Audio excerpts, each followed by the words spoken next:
Hey everybody, I'm here today to show you and tell you how to fix correction tape that is broken.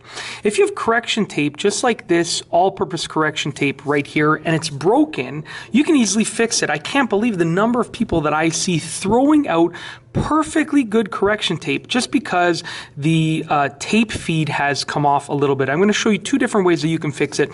The first way is that you're going to have to waste some of the correction tape kind of unnecessarily, but what you want to do is hold it in the right orientation and you want to drag it along a random sheet of paper that you don't need, because you're going to, like I said, you're going to use some correction tape unnecessarily, and it's going to tighten up and it'll get back on track, and your goal is to get it back like this.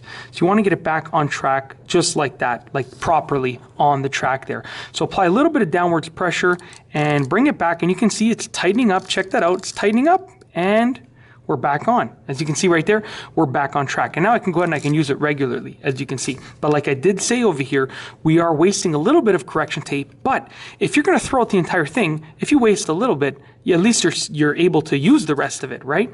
So you're still coming out on top. Now the second way, and I'm gonna intentionally pull it off like that. So the second way is, if that doesn't work, you're gonna have to actually pry it apart. And if you take a look over here, you can see the cogs that control the correction tape. So you can see it's loose in there. You can sort of see, if I bring it closer there, now you can see it's quite loose in there. You can sort of see the correction tape hanging around in there, hanging out in there. It's just chilling, if you know what I mean.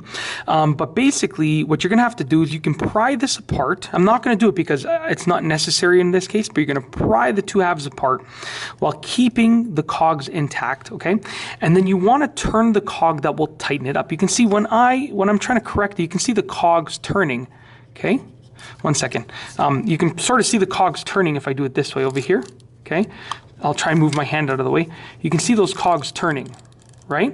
So you want to turn the cog that makes sense to tighten up the correction tape, because even now it's still a little bit loose. So I'd have to go like that, and then you get a nice clear band of correction tape right there.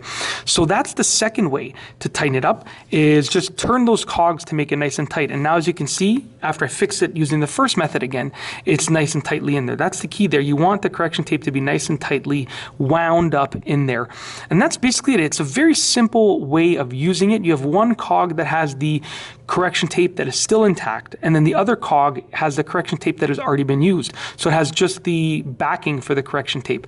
Yeah, so you're just going to be turning the cog to tighten it up, and yeah, that's it. That's the second method. It's very easy. There's no need to throw out a perfectly good correction tape container when you can fix it and still use the rest of it. And that's it. If you like this video, please be sure to give it a thumbs up. Let me know what you think down below as a comment, and of course be sure to subscribe for more great videos just like this one. And that's all I have for you today. Thanks for watching.